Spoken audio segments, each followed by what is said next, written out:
This is going to be the first of a set of Halloween-themed movies I'll talk about throughout the month. I made several videos last year on horror, suspense, ghost movies, and I hope to make several each October, provided the West doesn't go full socialist and we end up as another Venezuela in a couple of years. If that should happen, the declining quality of movies will be the least of our problems by a long shot. Pretty much already is the least of our worries, or would be, were films not simultaneously being used to shove social justice loser propaganda down our unwilling throats. However, every now and again, a decent movie still comes around. 12 Strong was amazing. The remake of Death Wish that starred Bruce Willis was very good, and you should definitely check out my review of that.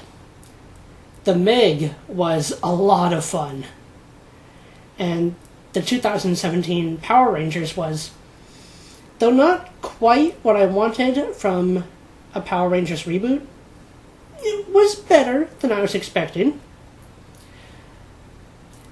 This movie, Annabelle Creation, which I rented the DVD from Netflix a couple of weeks ago,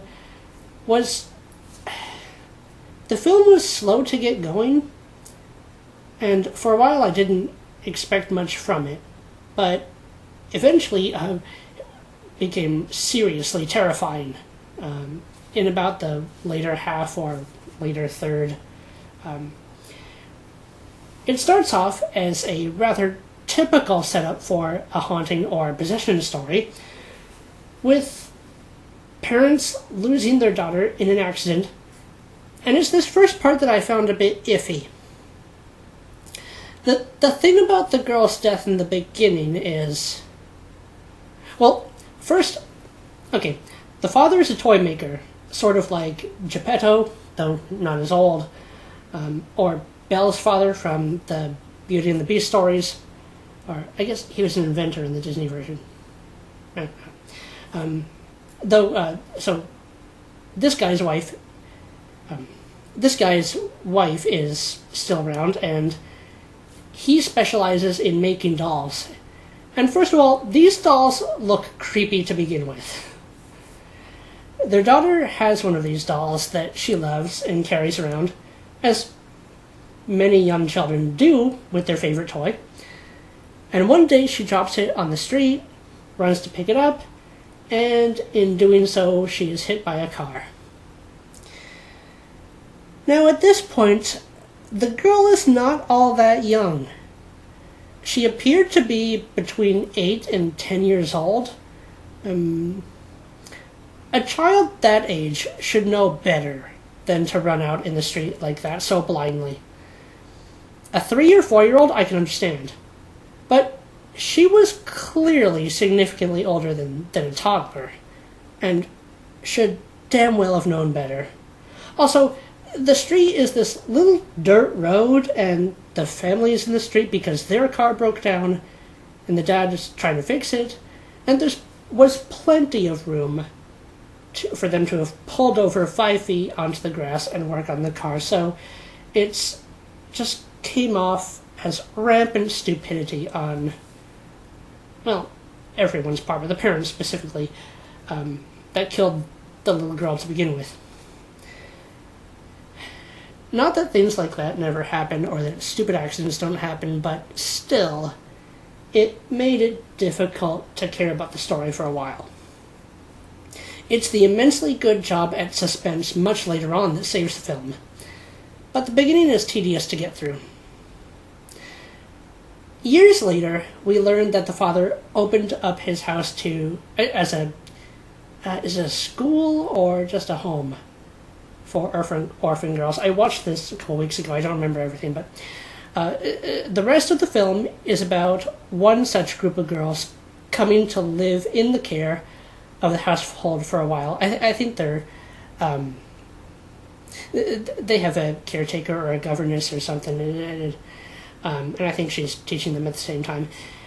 And some of them find this room that's locked and forbidden, and that's obviously the room that used to be the now much older couple's daughter's room, which still has the creepy as hell dolls in it. Which, now that I think about this, given that it was the dad who made the dolls in the first place, one has to wonder what his childhood was like. Because a lot of people's creative lives in their adulthood comes from ideas or inspirations or experiences they had as children. Now, even though the dad is obviously grieving, he did ultimately decide to do something productive with his loss and his life, which is open his house up to orphans.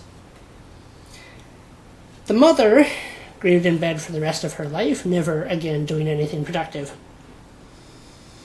Later on, we do discover that she was attacked by this evil spirit inhabiting the daughter's doll. I kept thinking throughout the movie that it would eventually be revealed to be the spirit of the little girl, angry or jealous that there are other children living with her parents now, or that someone broke into her room, both of which would be understandable emotions for the spirit of a dead child to act on in these kinds of stories. We don't ever really get an answer there, nor does that really explain why the doll spirit attacked the mother. There's certainly an evil spirit that has attached itself to the doll, but it's extremely violent and vengeful, and almost too dark to perceive as the same spirit as that of the little girl. I think back to the season 1 Inuyasha episode titled The Soul Piper and the Mischievous Little Soul, where the spirit of a young girl who died in a fire was attacking other kids, at first a playground, then going after her younger brother, who she thought was more important to her mother than she was, which is a real emotion that little kids have all the time when parents temporarily pay more attention to one sibling than another. That episode had a happy ending. It's actually a really good Inuyasha episode. You should watch it if you can go find it. And I thought this story might progress, or at least wrap up, in a somewhat similar way. Nope. It's absolutely terrifying and very successfully suspenseful when the possessed doll, then possessed girls, start attacking each other. But it also never really wraps up the story it began. So it's a lot scarier than I expected it to be. Satisfactorily scary. I mean, it's definitely on the level of Hunger Games or Higurashi level scary, especially after its slow start. And the film isn't as boring as I thought it would be overall, even overall, but I don't think we ever get a real conclusion to the ghost story. And the spirit seems a lot more evil than it has any reason to be. It's odd. Not to mention that dolls from the start are creepier than most ghosts. I might believe her ghost haunts the place if I saw that doll alone.